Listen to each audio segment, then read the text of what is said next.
What's going on, everybody?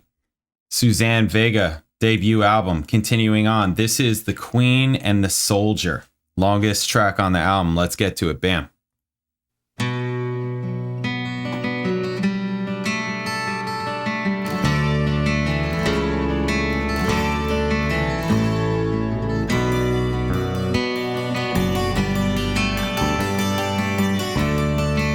String. The soldier came knocking upon the queen's door. He said, I am not fighting for you anymore. And the queen knew she'd seen his face someplace before, and slowly she led him inside. He said, I've watched your palace up here on the hill, and I've wondered who's the woman all kill, but I am leaving tomorrow and you can do what you will. Only first I am asking you why. Down the long narrow hall he was led into her room with her tapestries red, and she never once took the crown from her head. She asked him there to sit down. This is where I'm noticing lyrics and I'm turned off. Just immediately, I feel like I'm reading fiction and I hate that. Fiction is not for me. I don't watch movies either, right? I'm not into that stuff. I'm like, great. Some weird fantasy, king, queen, weird stuff. She said you won't understand, and you may as well not try. But her face was a child, and he thought she would cry. But she closed herself up like a fan, and she said, I've swallowed a secret burning thread. Closed herself up like a fan. Lines like that. And often I've bled. Visuals, you know. He laid his hand then on the top of her head, and he bowed her down to the ground.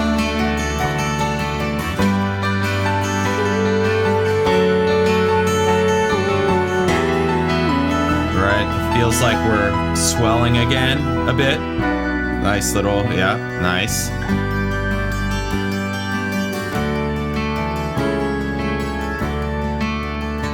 And tell me, how hungry are you? How weak you must feel as you are living here alone and you are never revealed. But I won't march again on your battlefield. And he took her to the window to see.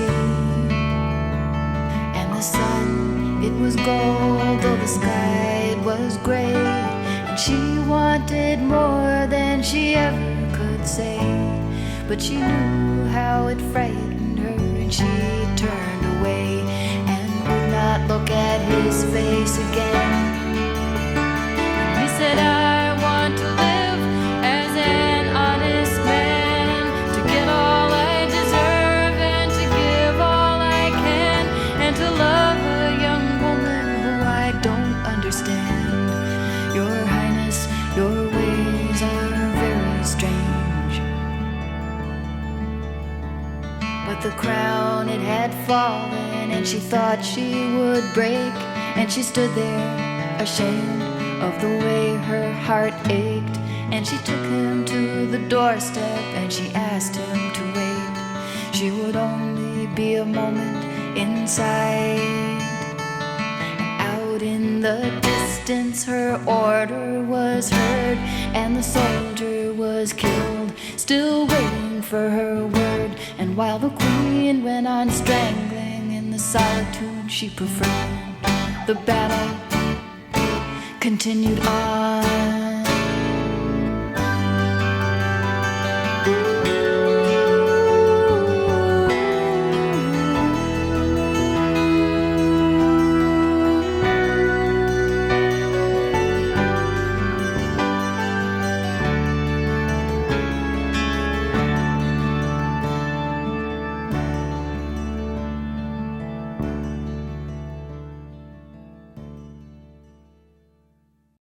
Okay.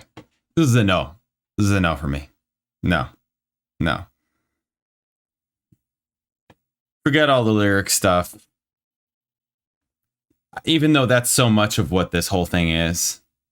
And that just immediately, once I hear like King and Queen and I start going into crap like that, I'm just like, oh God, oh God, this is just not, what is this? Some like weird Dungeons and Dragons. Like I just, that's just not my vibe. That's not me. That's not, I am not interested. No. Once we get into that kind of thing, I know it's not for me. I'm like, you know what? No. And I'm sorry if some people would be like, you know, I don't think they'll get like that with this artist, but there's some people on some certain artists where like when I get like that, they're like start talking about bias and all that stuff. And it's like, yeah, music is subjective. And when stuff like that starts popping out, it's like, I don't, you know, most people on here know that I don't watch movies. I don't care about that kind of stuff. But if I were to watch things, I like watching things where I'm learning something, you know, or at least I feel like I'm learning something. Even if I'm not, you know, literally learning it, at least I feel like I'm like learning something. I don't know. Just like the fantasy kind of stuff is not me. It's not. I'm not like, yeah, I've seen Star Wars. OK, and that's cool. Right. The original 3. I've only seen the original ones. And that's cool. I like it. I dig it. That's great. But I never watched Star Trek or I've seen. What else have I seen? I've seen Lord of the Rings. And I read the book for, you know, I was in like grade school, like 8th grade or something like that. Yeah, that's cool. That's great and all. But like overall, for the most part, like, no, I'm just not. No. And when you start bringing it into music, I'm just like, oh boy. No. Thank God the album isn't like this. Thank God this is just one track on the album. Because this is a no. The album would have went a totally different way. And then when they start doing this, right, they're trying to create, it's weird. It's almost like this is still a demo in a way. Like when they're doing things like that with just those instruments instead of like fleshing it out more, like if you're creating that kind of like, you're trying to create that kind of impact and you're only doing it with specific instruments, but you don't have like any of like the percussion stuff or anything that would actually like create that type of, I don't know. It's just, you know, it's whatever. And to me, this style, like singer-songwriters and artists, you know, it just, again, it reminds me of when I lived in New England. It's like those kind of artists do that, but there's no real, I don't know. It's just not for me. I'm just not into it. That's all. I'm kind of like, I just don't like it. That's it. That's all. It's just not for me. Narrow hall he was led into her room with her tapestries red, and she never once took the crown from her head. Like the music itself is fine, right? It's nice. To sit down. Right? Everything sounds great. He said, I see you now. Added the piano in there, added the 12-string guitar. We got this organ sound now. That's cool. You know? She said you won't. But the storytelling bit, I'm not into. It's not interesting to me. I've swallowed a secret burning thread.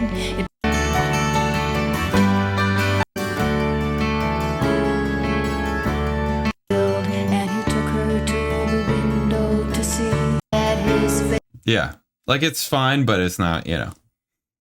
All these years later, and this song still brings me a tear. Suzanne is still writing great songs too. NPR Tiny Desk, she did a Tiny Desk concert. After all these years, I've loved this song. It still seems so actual. It brings me to tears. Favorite Suzanne Vega of all time. I know this word for word and still brings me a tear. See, so this is where it's like, I don't get into that stuff because I just don't. I'm sure it's fantastic and amazing, but that's just not me, right? Want to live as an honest man to get. Okay, all right. Beautiful. I first heard this, The Sadness, most amazing song ever written for the first time. Same year that we first met, Suzanne, 1985. You were playing acoustic guitar outside the Harvard Coop, and I was a freshman at Berkeley in Boston. I bought another copy of this album and asked you to sign it. I still wear it out listening to it 40 years later.